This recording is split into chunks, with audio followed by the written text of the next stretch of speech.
Life Management Science Labs would like to acknowledge that we live and produce this podcast on the traditional lands of the Wurundjeri people. We'd also like to acknowledge the traditional owners of the lands of our listeners and our international colleagues. We'd like to pay our respects to their elders past, present, and emerging.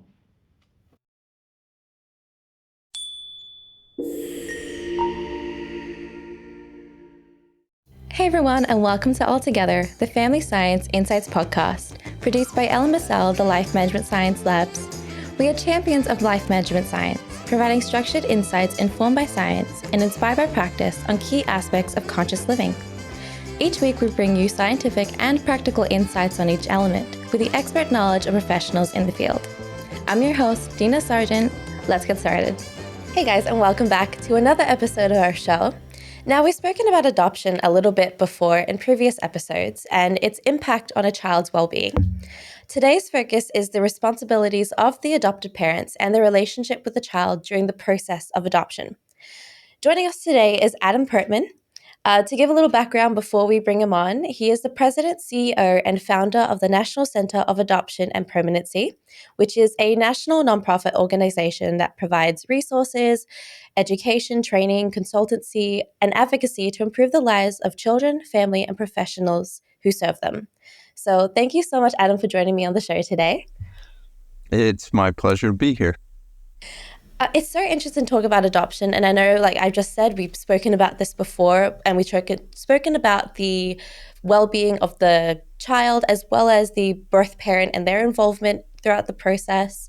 But it's also really interesting to talk about the process itself. And I don't think we've ever really spoken about that at length. And it's so interesting to sort of bring on what the responsibility of the adoptive parent is. So before we get into that and speak about that a little bit more, I would love to hear about how you got into talking about adoption and how you got into really just wanting to be an advocate for the adoption process.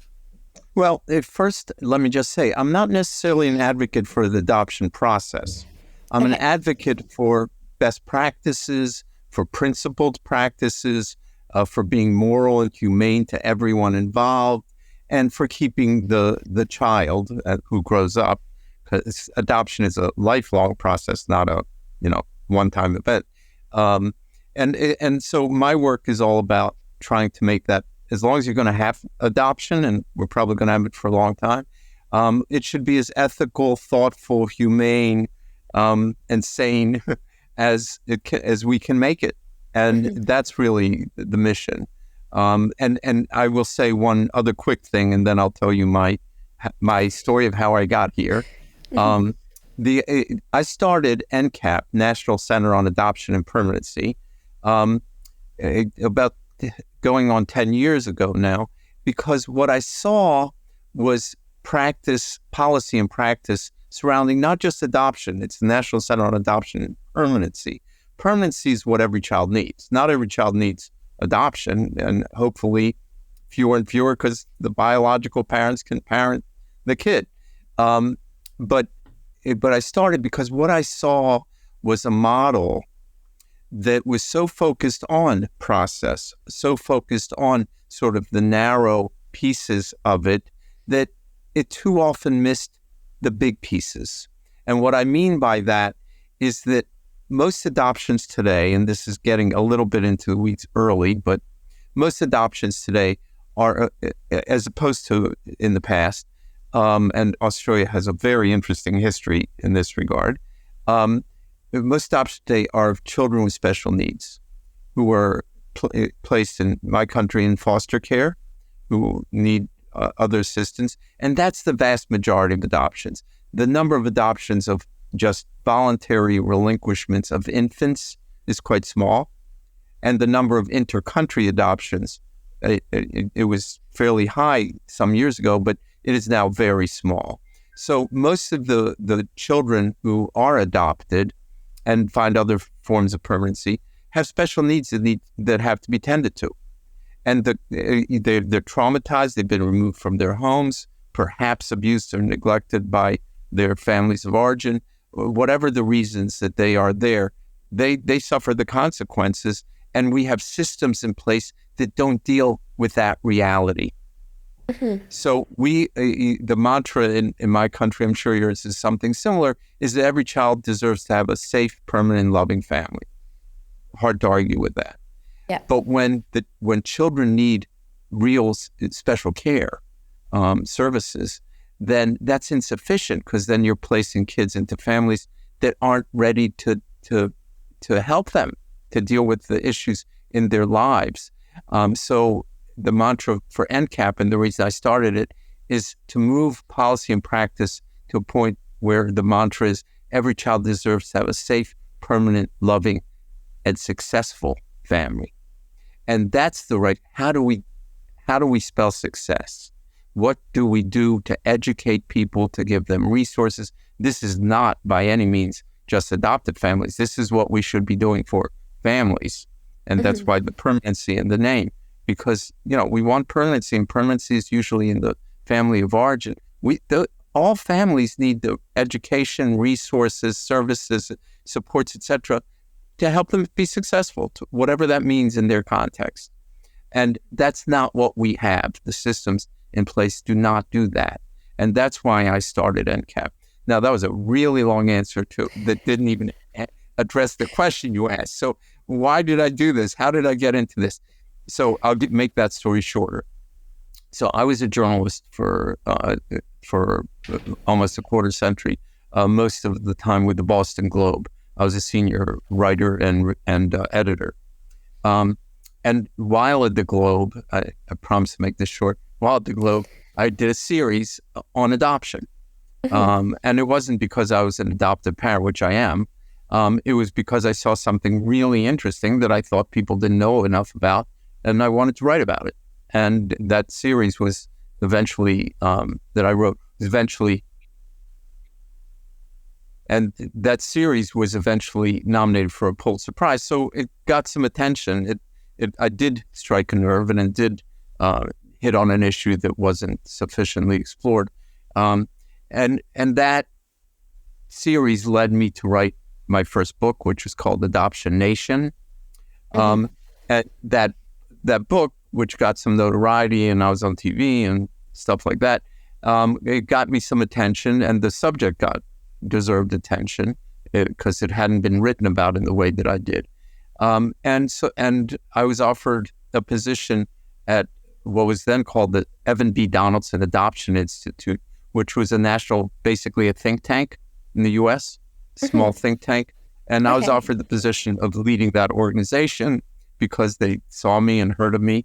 And so I like to say that I did what every good dad would do for his kids. I quit my job and went into unexplored territory for me. I'd never headed a national not-for-profit organization before. Yeah, I was a journalist, but we were successful, and it did some very important work relating to improving standards and practices and policies that, again, not just adoption, but child welfare more broadly. And I've never looked back. I mean, that's actually, just the one other piece. And I left the Donaldson Institute in order to form this organization because, again, I saw a need for an organization that has a different mission, that is all about improving policy and practice, not just conducting the research and so forth that we used to do at Donaldson. Okay. I hope that there's some clarity in there. Oh, no, I think it's amazing. There are few people who are able to take what they find passionate about and actually do something in order to help to help the world community, to help the national community. There are very few people who are able to do that. So it is amazing to sort of hear the work that you started off with and the passion that's sort of driven you to do that and build up from it. And I always love to hear people's origin story into how they got interested in the work that they're doing. And it seems like it went from a passion project into being something that actually is now really helping, mainly in the US, dealing with permanency. And I definitely agree when it comes to the whole idea of a child needing that boundary, needing that permanent place for them to stay rather than just going from foster home to foster home. So it's... Yeah, that's traumatizing in and of itself. Yes. No, I've seen far too many documentaries on the different ways that between foster home and adoption and how it really affects a child. And the research behind that as well is going to be very traumatizing for... I couldn't imagine even me going through that. So for seeing a child who is far younger than me and far more fragile than I am, to be being forced in that situation is it's a very vulnerable state to be in. So it's amazing to see the work. Well, thank you. You bring up a really good thought when you say someone like you. The fact is that a big number of the kids, they're not kids anymore, leave foster care without ever having achieved permanency, without ever having that structure and those people around them. And they go out into the world trying to figure out what's what and trying to survive and thrive in it. Well, we wouldn't put out families with kids who are privileged with resources, wouldn't think to just put their kid out at 18 and say, good luck. I mean, we would never think to do it, and yet we do it institutionally with people who are far more vulnerable, who need that permanency, who need those resources far more, and we do it as a matter of course. And again, that is it's sort of in a nutshell what I saw and why we do what we do. Mm-hmm. No, it's amazing, especially when you talk about the amount of teenagers who are close to being that stage. And it's right, the institution really sets it out for teenagers to fail and for people to be able to think that go into the streets and just that's the way that they have to live, that's what they're supposed to do. So it's very interesting, and I love to talk about that even further down the show. But before we do that, before we get wrapped up in it, I know that I would definitely will, and I'm going to be scared that everyone who's going to edit this is going to be like, okay, Dina, you got to keep this moving. So I'll keep it moving for now. We're going to start off with a little icebreaker just to sort of get to know you as a person before we get to know you as a professional.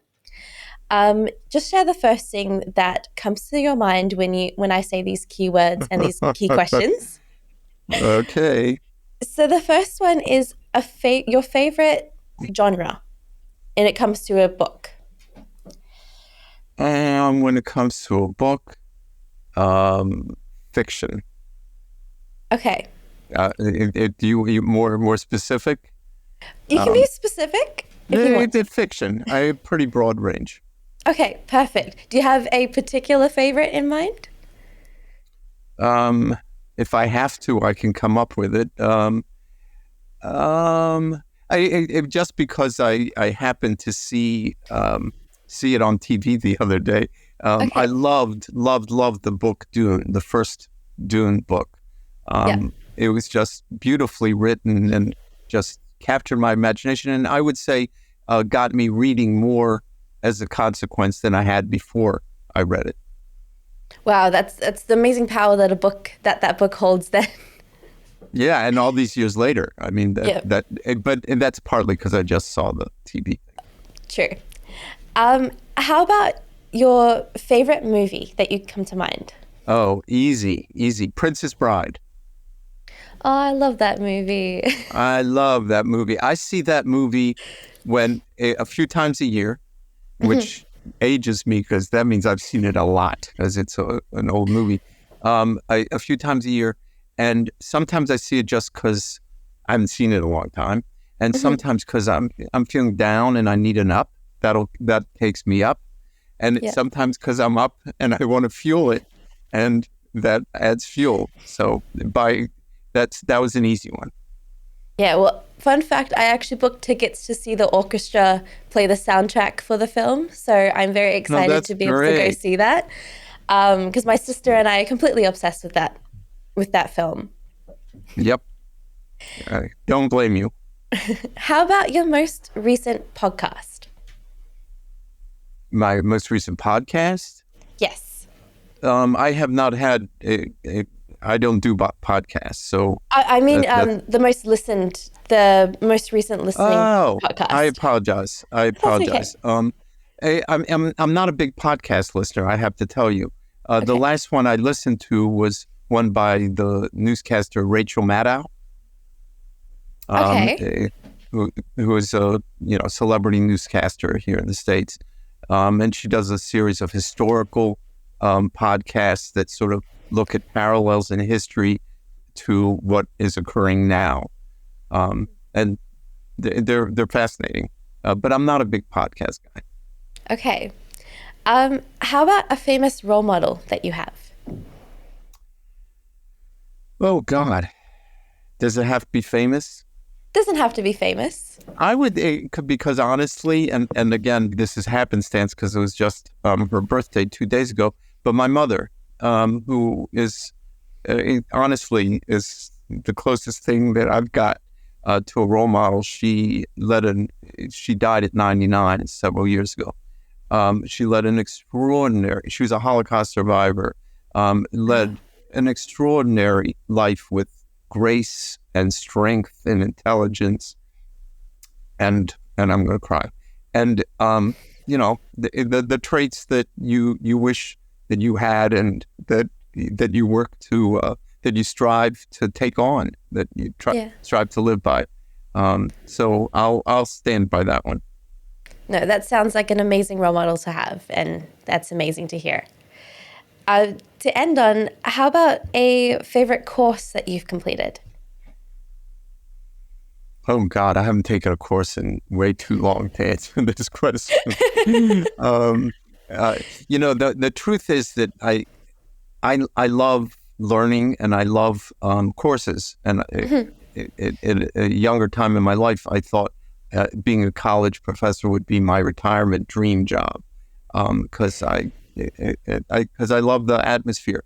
But I spend so much time as a writer, as an editor, as a researcher, doing all the things that I do.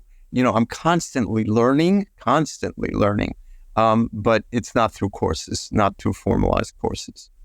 So it's a life lesson. It very much is. Perfect. Well, that's always what we love to hear.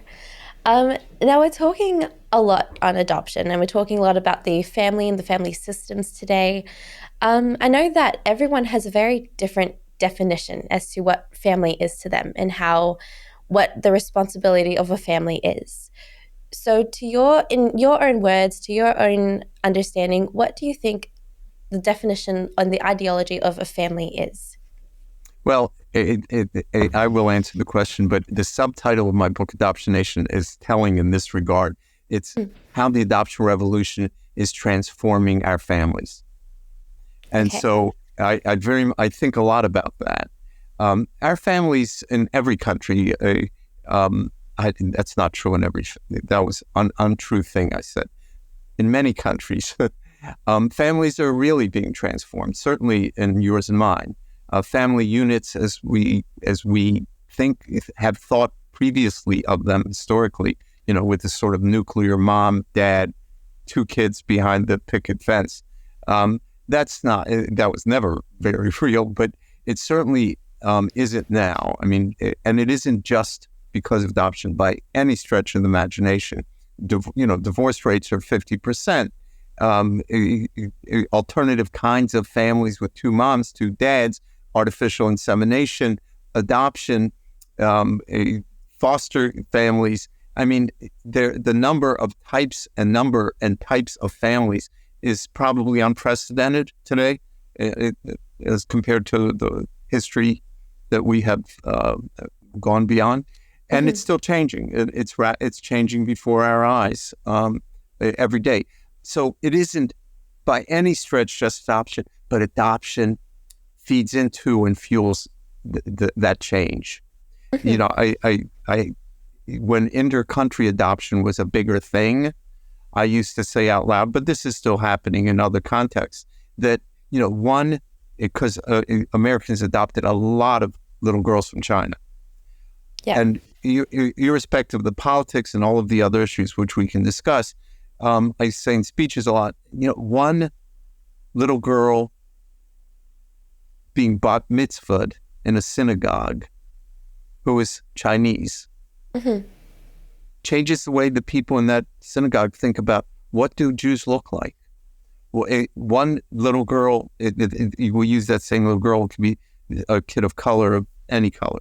But in a schoolyard, being picked up by her two moms changes the way people think about what is a family? How does it work? What do they look like?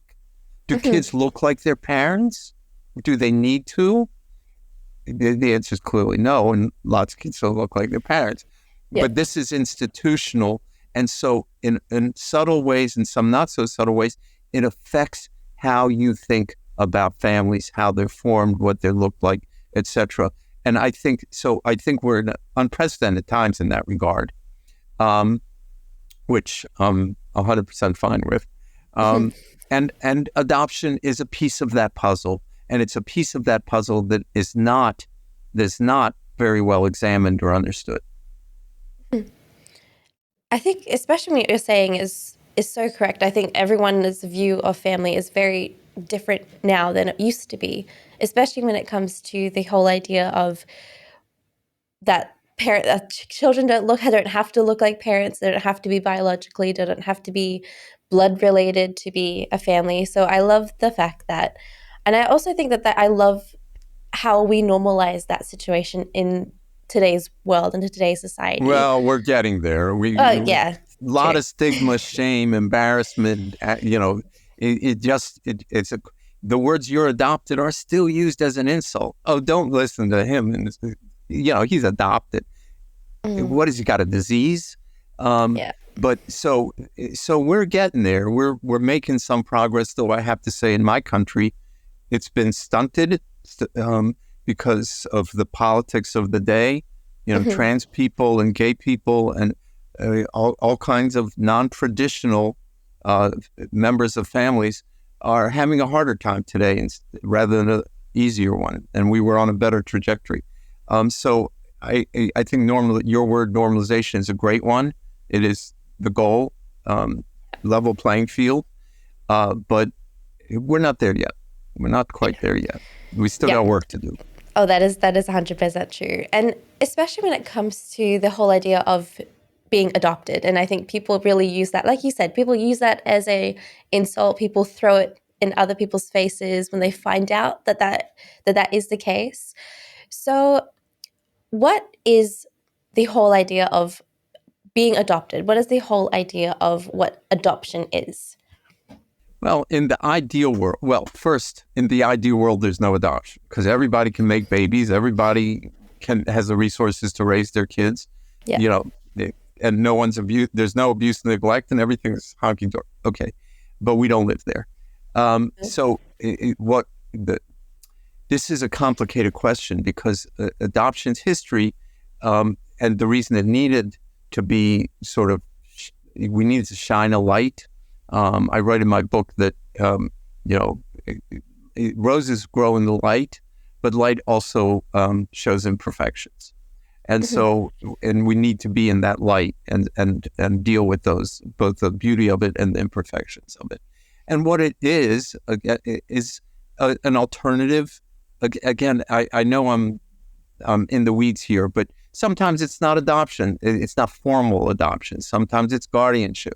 There are different forms that this takes, but what it means is that it should be, and it is legally, it's on a level playing field. When you adopt a child, your family is legally is supposed to be on a level playing field with anyone who gave birth to a child.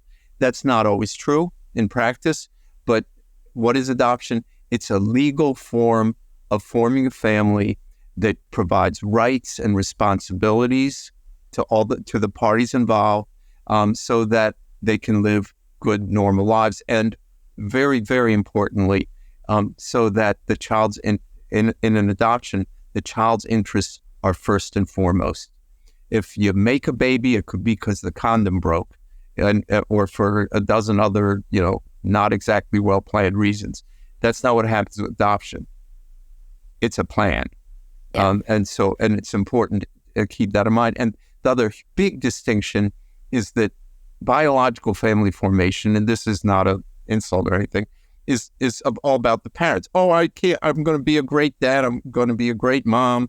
Can't wait to bring. Nobody says I'm going to bring the kid into the world because it's a great place and I really want it. It's very adult-centered.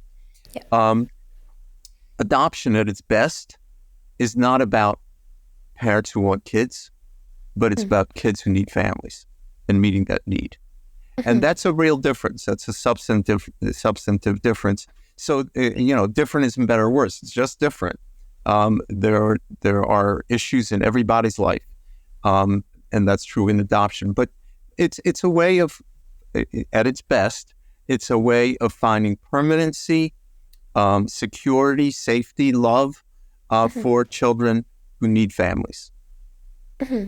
And when it comes to what the responsibility of an adoptive parent is, an adoptive family, what do you see are the key responsibilities that they are supposed to hold in terms of a child's well-being? Well, it's a great question. So in the past, in a little history lesson, in the past, most children who were adopted were not from foster care, were not from other countries. They were children born to unwed mothers, and primarily white unwed mothers, certainly in my country and probably yours, and certainly yours. I know a little bit about your history. Not so good. And what we didn't do, and what those parents were told by social workers and social norms was just, and sometimes literally told, oh, just raise her as though she was born to you. And that was the instruction. And now, bye, good luck. And this African-American child does not look like his white mother. She cannot raise him as though she were born to him, because the issues in his life are very different than the issues in his, right? In hers, rather. So it reminded me of a question. I'm rambling on. No, it's just basically the responsibilities that what are the responsibilities? So that has changed. I think almost any sane and reasonable and ethical social worker or other professional would tell you that this is a lifelong process, and your responsibilities, first and foremost, are to be a good parent and do all the same things that other parents do in terms of health, education, and all of that stuff. But as an adoptive parent, I believe you have a responsibility to maintain that the child's recognition of and links to and relationships with the family and community of origin. Where they came from is really important. We all know that where we as individuals come from is really important. Well, that's not less true for the adopted child.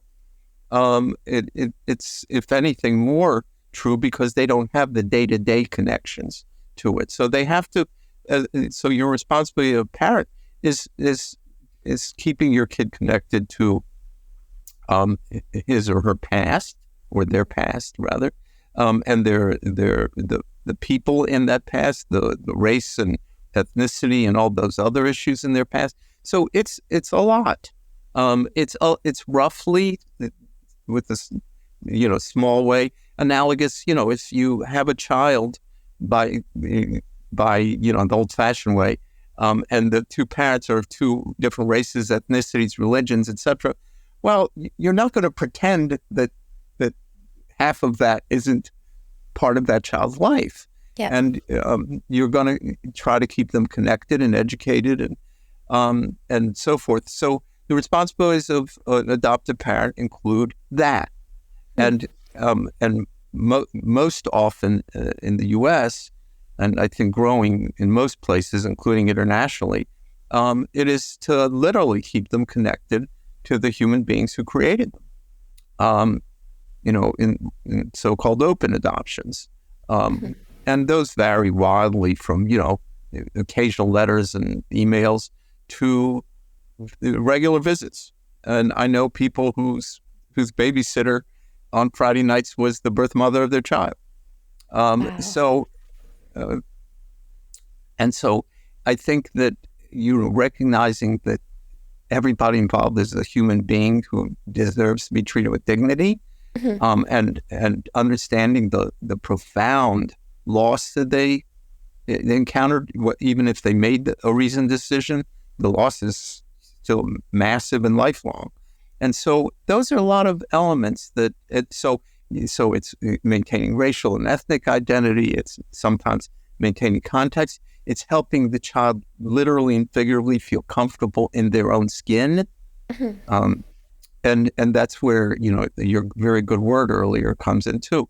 Normalization is what's necessary. Kids don't want to feel like they're weird or out there. They don't want to be treated as insults. They just want to be normal kids. And that means we have to have a big norm that includes a whole lot of people and it's very inclusive. And I think that's part of what, politicians and others, and not just politicians, regular people who harshly judge the various kinds of families that there are, aren't getting it. I remember years and years ago when I was at the Donaldson Institute, we published a study relating to gay and lesbian adoption. Okay. And I got so much nasty mail, it was beyond belief. You would have thought I was, put out a research on how to wipe out a planet or something. But, ugly stuff. And I remember vividly, I think I still have it somewhere, an email from somebody, a diatribe, just, harm that it causes, and on and on and on. And the last sentence, or next last sentence, said something like, "Now, if they could all be like my nephew Joey, you would be fine." Okay. Because he knew someone who was gay and who was fine. And so not being in the light, not being out, not being included has real consequences. And because when you do normalize, suddenly everybody around you says, "Oh, that's okay." Because everybody's got that nephew Joey or niece, whatever. And over time, they get it, but not if it's secrets and lies and deception. I mean, some people to this day, hard to imagine, don't tell their kids they're adopted. It's quite stunning, the things that we do. And that sends the message that something's wrong. I mean, you don't keep secrets about things you're proud of. So, that normalization, that expansive view of family is really important. And without making too onerous for the parents, that's not what we're talking about. Everybody has issues. Divorced families have issues, and step families have issues, and LGBTQ families have issues. Families have issues, and we have ours. And those have to be addressed to be responsible parents. That's a very long answer to your question, but it's a whole panoply of stuff, and you have to do it with your eyes open. And especially there's a lot of responsibility that comes into raising a child, even if it's biologically related to, but to raise a child that's adopted comes with a lot of emotional baggage on their end as well, especially if they've been through a traumatic sort of situation, or even foster homes that's sort of been a bit traumatic, and the instability that sort of goes on, like we talked about earlier. So when adopting a child, do you have a way that parents need to be aware of and how to prepare themselves for that before they go ahead and bring a child into their home, especially when it comes to the emotional strength that the parent would have to have as well in order to be able to handle that? And just remember that the parents very often in adoption, not certainly not always, but very often are bringing in their own issues, like infertility. No small thing. So you're dealing with your own issues even as you try to figure out how to raise your kid in a good way, and I got to say, just for context, and in a way that's not. I don't want to make it sound like you constantly have to be thinking about all the things that you have to juggle. Mainly you're a parent, and all the good stuff comes with that, and all the stuff when they become teenagers comes with that, and all it's part of the deal. And most of it is lovely and wonderful. It's why people keep being parents, because it's lovely and wonderful for the most part, but not uncomplex. So I never want to make it sound like it's just this horrible juggling act. It's not. But there are responsibilities. There are things to know. There are, et cetera. So I have an unconventional answer when people ask me, what should I do before I adopt? And it's not meant to be evasive, but it sounds a little bit like it. Educate yourself. All those things that I just said, all the issues that you just said, you shouldn't. You can do it as on the job training as you encounter those singular issues with your kid, but better if you educate yourself ahead of time and understand that there are identity issues, and if you're adopting across race, there are race-related issues, and if you're going to have an open relationship with the parents to any extent, with the biological parents, with the first parents, you want to know, how do you navigate that? What does that mean? How do you want to destigmatize it? Because adoptive parents can be quite concerned, to put it mildly, about, oh my God, if the birth mother is in the picture, my child's going to want to live with her. No, that's not how it works. Relationships work differently than that, but the sentiment is understandable. So understanding the needs, the realities of all the players, that's a good thing. That'll help you, and it will relieve some of those stresses, because and maybe it'll tell you need to get some resources. If it's a physical thing or if it's a mental health thing, get the resources, and then you can do a good job as a parent. But so educate yourself. What does the process look like? Don't go to the first agency you ever saw and say, okay, I want a kid. You do more homework for things that are much less important. So do the homework and read.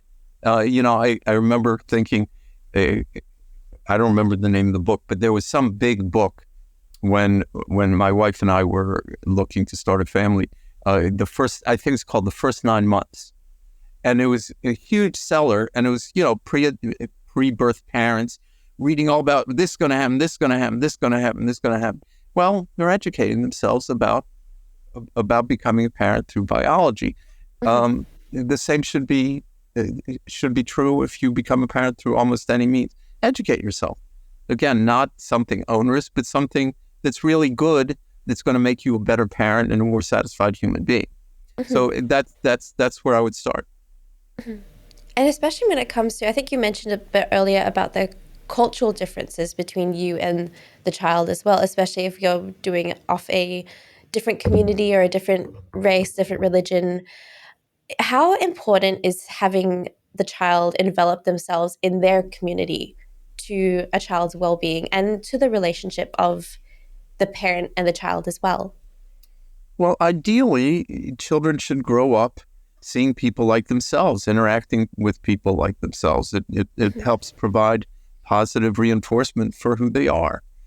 So, just to use a stark example, a white couple raising a child of color in an all-white area where the kid goes to school with all white kids, that kid is going to have some issues that you could have avoided. It doesn't mean you necessarily, I think it'd be great if you can move to a more integrated area, a more diverse area, but certainly have role models around, have friends around, go to places that child sees people like themselves and can connect to. There are lots of ways to do that, to make those connections. And conversely, not doing anything means that that child is going to have a more difficult upbringing and more difficult issues to contend with. That doesn't mean they're going to necessarily get screwed up or whatever. There are no absolutes, but you're not making the atmosphere as conducive as you could, and we should all want to do that for our kids. And this goes back to feeling comfortable in their own skin.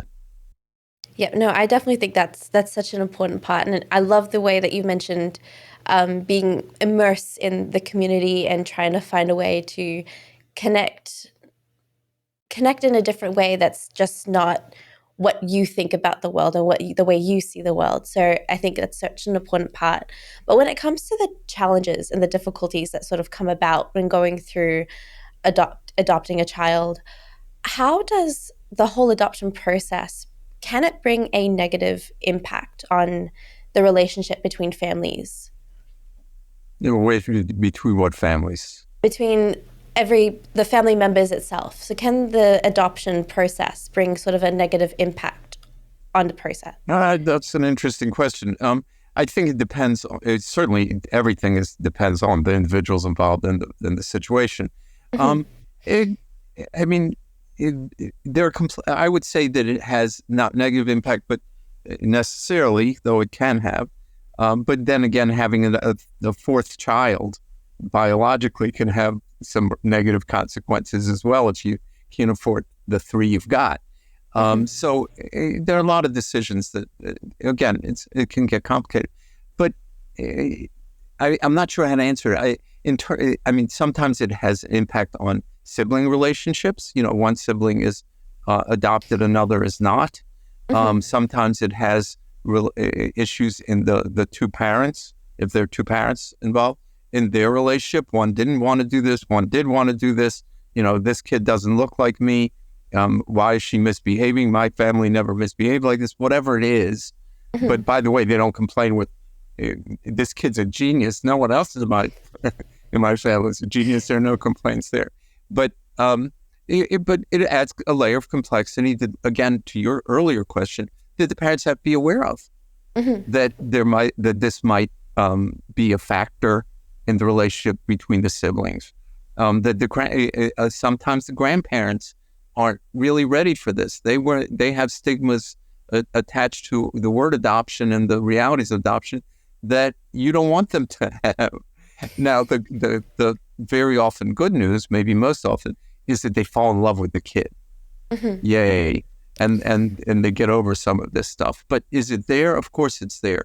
Adoption is still is not a totally normalized institution.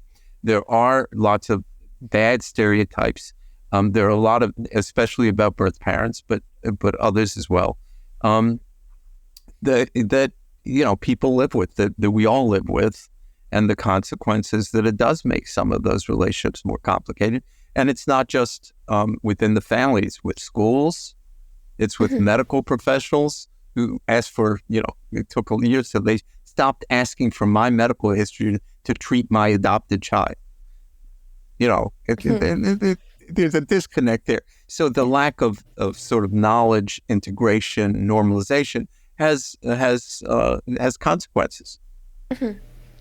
And you mentioned something a little bit earlier, which is very interesting for me when it comes to the birth parents and the effect that it sort of has on them as well. So how does the process of adoption affect the birth parents, the biological parents, and their ongoing relationship with their child? Well, the answer there is it depends big time, because so inter-country adoption, very different. It's hard to have, the relationships and the communication, though much more today than ever before, and that's a good thing. So I'll go. There are three types, generally speaking, of adoption: inter-country adoption, adoption, infant adoption. A child at or right near childbirth, and foster care adoption, where the children typically are a bit older and sometimes in sibling groups, so they have different kinds of needs, and the realities are different in all of those cases. The kids internationally, that's a whole other subject, and it's complicated, but it's happening more and more, and we see adoptees who are adopted. I'll use the U.S., but it's true for you as well. Adopted people, as they get older, we have curiosity, have reason to need medical information, want genetic information, and they want some relationships with people who look like them and who created them. And so, they're going back to Korea, they're going back to China, they go back not just to search, but to get in touch with their origins, right? Their origin stories. And so I think that's a different situation in terms of biological relatives. Though I know lots of people who have reconnected with them internationally. For infant adoptions, over 90% of all infant adoptions, of which there aren't that many in the U.S. each year, over 90% are open adoptions. So the first parents, birth parents, are involved from the get-go, and people know each other. They get to understand each other. In almost all cases, the pregnant person, and if they have a mate, that one as well, choose the new parents. That has real big implications when that happens in terms of, again, feelings and relationships and so forth. It does not mean that they don't feel pain. I can't imagine we know from research experience that, it's a lifelong trauma to part with your child, whether you do it voluntarily or not. So over 90% open in the infant adoption world, and in the foster care world, where most adoptions take place, it's more complicated because most kids are in foster care for reasons of abuse and neglect. They're not always legit. There are racial issues and ethnic issues and financial issues that lead to some of those removals. And we don't do, going back to my successful families model, and we don't do a whole lot to help people be successful in their own families. So the kids don't wind up in foster care, which would be, a much better choice for any society, I think. But in that case, the relationships differ enormously because there are the courts involved, and they're making decisions. There's a safety issue involved, and they're making decisions. But the clear trend, and it's important, is toward more openness, honesty, and relationships, even with those, even if there were difficult circumstances. And that tells you almost everything you need to know about the imperative, this biological imperative, even if you raise in a different family, to have connections, to understand your roots, to feel comfortable in your own skin, again, so to speak, and literally, and when they're appropriate, to have relationships. And all of that is being, accelerated beyond description by the internet, by DNA testing. Those relationships and that knowledge are being developed at lightning speed nowadays.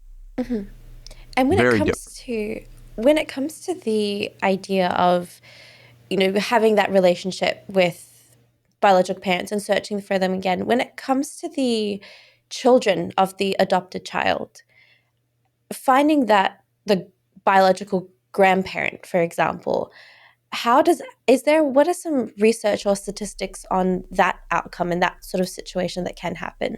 Well, we don't have the statistics because there are no repositories. There might be some one-off research project somewhere, but that's a hard one to nail down. There's no sort of central registry. We don't even know exactly how many adoptions there are every year. We do from foster care because those are in government. The statistics are the government's to keep. And the same is true with inter-country adoption because everybody needs a visa, so you can count those. But, the infant adoptions are much harder to track, and so are, and so are the people who are reuniting. There are adoption registries, they're online. People use them in the privacy of their own home. They get together without necessarily announcing, though I expect they're discussing it on Facebook, and they're finding each other on Facebook. And one other, and I'll keep addressing your question, but one of the other really important thing is in many of these registries, there are more people looking for their biological siblings than for their parents. So siblings are a big part of this game. They weren't involved in the decision. They're just siblings, or half siblings, or full siblings. And so a lot of these reunions and communication is not all sort of terminated at a reunion where everybody hugs and lives happily ever after. There are relationships like you have with many other people. Some are very close. I know some of them, and they're great. Some are, once in a while, and some are happy they met and they sort of move on with their lives. There's everything, all of the above. And it's happening at a very high rate and a very fast pace, but we don't know the numbers. To your question, often, again, who knows how frequently, but often an adopted person starts searching when they have their own family, and they see this connection, and they want to see where was my connection like this. It doesn't mean they don't love their parents who raised them. It's just, again, it's a different construct that needs to be normalized.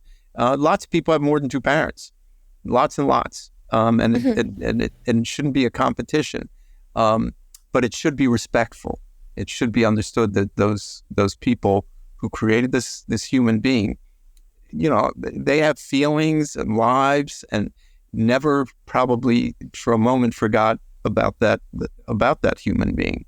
And so it's a generous, I don't know what the right word is. It's a very humane way of thinking that it's okay.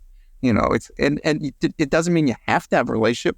Lots of people don't like their sibling, don't like their parents, don't like their school teacher. It's okay. Everybody makes their own decisions for their own reasons. But it shouldn't be institutionalized that that's not okay. You want to see the person who created you. What's wrong with you? Everything's right with you. You want the same thing everybody else does. But we haven't, but again, tracking back to what we were talking about. So it's not all normalized, If someone in a biological family wants to meet, cousin Kevin in Ireland, that's cool. That's really great. Yeah. But if that same person wants to meet their biological brother in Ireland, oh, are you sure that's okay? Is that a good? Yeah, it's probably going to be okay. And this leads us in perfectly with the practice and habit part of our show, talking about your own personal practices or practices that you've seen have a positive result. So what are some practical experiences or some habits that you have seen make a significant impact on families who have gone through the adoption process? Well, I don't know if this is exactly what you're looking for, but a story comes to mind because it's very, very personal, and I'll try to keep it together as I tell it. So when my older son, Zach, was, I don't know, he was probably 9 or 10, I don't remember exactly, slept in a bunk bed. And every night I would come in and sing to him and have a little conversation and then sing to him. And so I remember one day I came in, and for no reason really at all, the word adoption is not problematic in my household, given, what I do and what I think. So, and we were very open with the kids from the get. I'll tell you a quick other story. So, and it's a true story. Years ago, a social worker put a baby in the arms of the new parents, adoptive parents. And one of them, I don't know which, whispered to my friend Ellen, the social worker, "When do we tell her she's adopted?" First, you got to ask, why are they whispering? This child is very young. And Ellen leans over and says, "On the way home." So no secrets, no lies. It's the exact right advice. So adoption was never a secret or whispered in my house. And my kids, I think, are both proud of who they are, and they have relationships and all that stuff. So I went in Zach's room, and he was 9 or 10, something like that. And he was reading a book. Today he'd be doing an electronic game. But anyway, he's reading a book. And for no obvious reason at the time, I said, "Hey, Zach, do you ever think about adoption or being adopted?" And he was 9 or 10. He looked up, said, "Not really." I said, "Okay." And we sang and I left. And I realized I asked the wrong question. And I see if I can do this. And I walked back in and I said, "Zach, do you ever think about your birth mother?" And he put his book down and said, "All the time." Hey, it's there. It's just there. So what are the good practices? Honesty, openness. The research says the most important thing in adoption, or one of the most important factors in successful adoption, is what's called communicative openness. not structural openness. You have an open adoption, you have a relation, but communicative openness. Is in your home, is adoption normalized? Do you talk about it freely? Do your children feel good about asking questions and having them answered? On and on. Communicative openness, you can sort of think about what that means. And that's a great practice. You can't always have that relationship. You don't always know the family history, but you can have that openness. You can give that gift of making, again, to have that child grow up feeling like who they are is okay. Well, thank you so much for sharing that story with me. It's incredible to see, and I think I love the idea of, it's an emotional story, and it's so great to have people in this world who are really normalizing the whole idea of being adopted. And I know of some friends who extended family members don't know that they are adopted and don't know that they are not biologically in the family, because that's not something that parents want them to say. But it's so nice to sort of see the different side of it and how normal it is to be adopted, and how it should be the greatest thing in the world. No matter how a child comes into a family, it's in a family that is loved and cared with. So I appreciate hearing that story so much. Well, I got to tell you, we keep secrets about things we're ashamed of and embarrassed about, right? I mean, that's what we keep secrets about. So that's not a really good message to give that human being growing up. But I think that I am all about the normalization of all kinds of families, because that's how you make people feel whole and safe. But, adoption, again, it has a checkered history of removing children from people who wanted to raise their own children. And so I think, and still has stigmas attached and unfair laws attached. And I could go through a litany of that stuff. So we're not there yet. And so I think that it's really reasonable at some level for people to say, are we doing this right? Are we doing this well? Even as we try to solve whatever issues there are, though, what's really important in terms of normalization is the kid didn't do anything wrong, did not do anything to precipitate this, did not choose which family he or she or they would grow up in. So we owe it to them to get that level playing field. We owe it to them. They didn't do anything wrong. They had no role in the decision.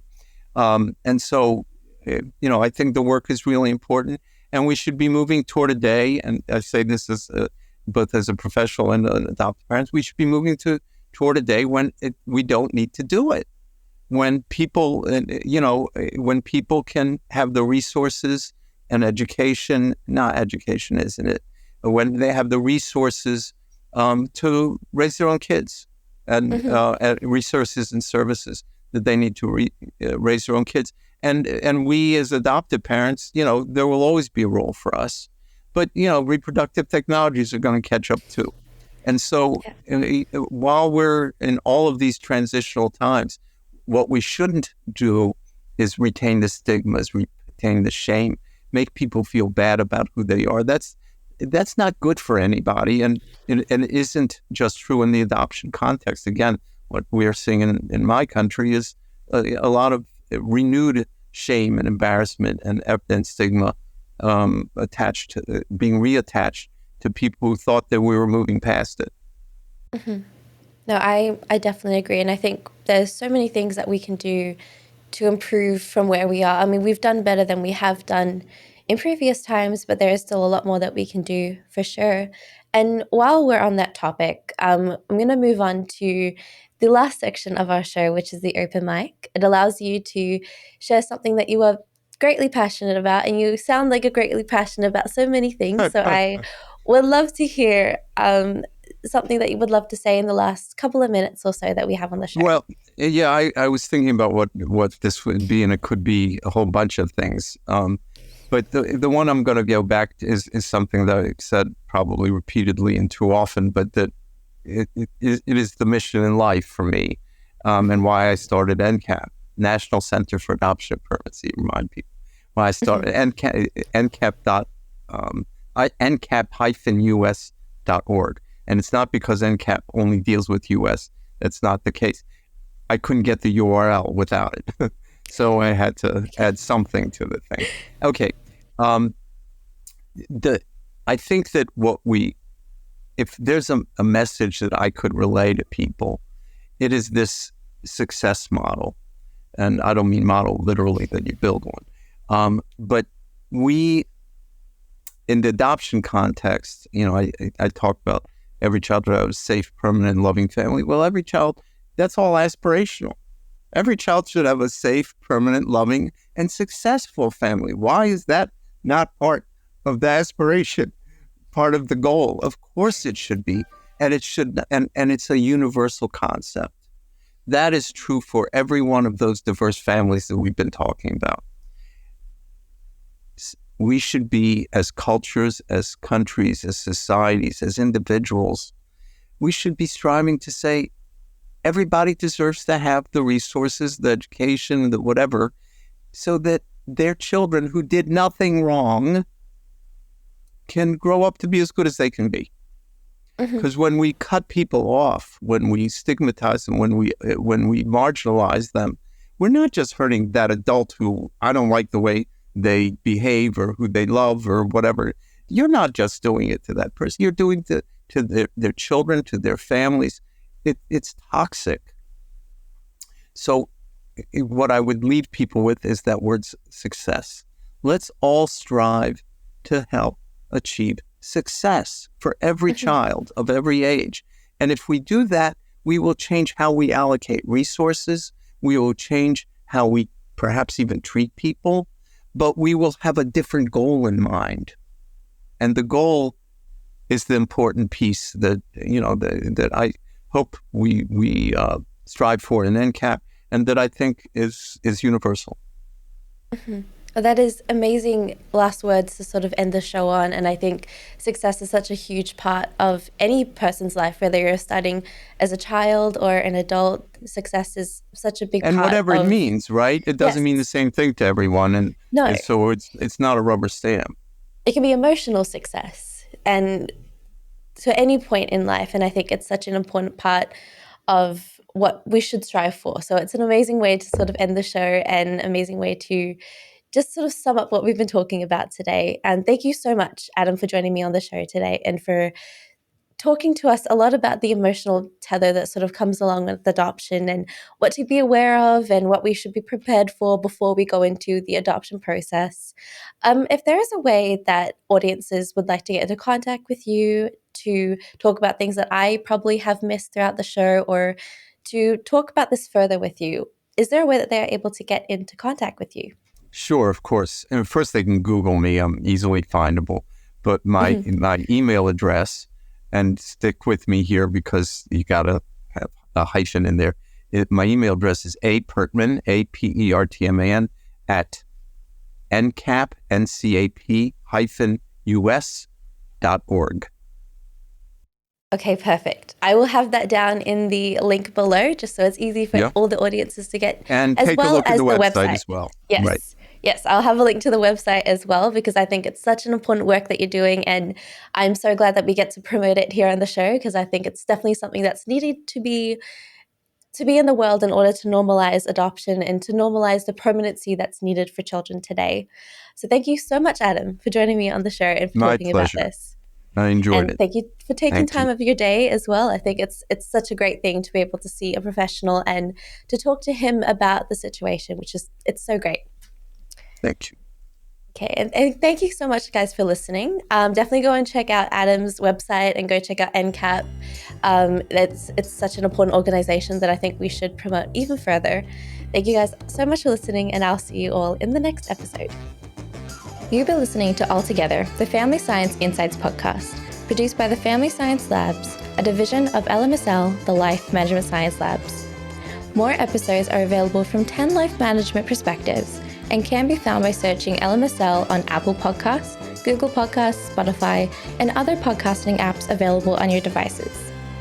If you enjoyed this episode, please consider rating our show, sharing it, and subscribing to our channel, as it helps other people find it so that we can grow and bring you more quality resources. More of our work can be found on our website at fa.lmsl.net, where you can join our movement. I'm Dina Sargeant. Thanks for tuning in.